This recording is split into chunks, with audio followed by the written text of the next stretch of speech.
Hindi po tinitingnan ang laki ng pananampalataya or ang liit. Ang point po dito ay totoo ang inyong pananampalataya kahit siya ay maliit lamang. Versus sa wala kayong pananampalataya, wala kayong faith.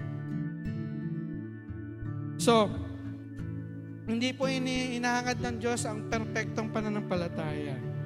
Kundi ang bukod sa meron kayong ganitong kaliit na size ng pananampalataya ay sinasabayan po natin ng pagpapalago ng isang tapat na mapagkakatiwala ugnayan sa Diyos.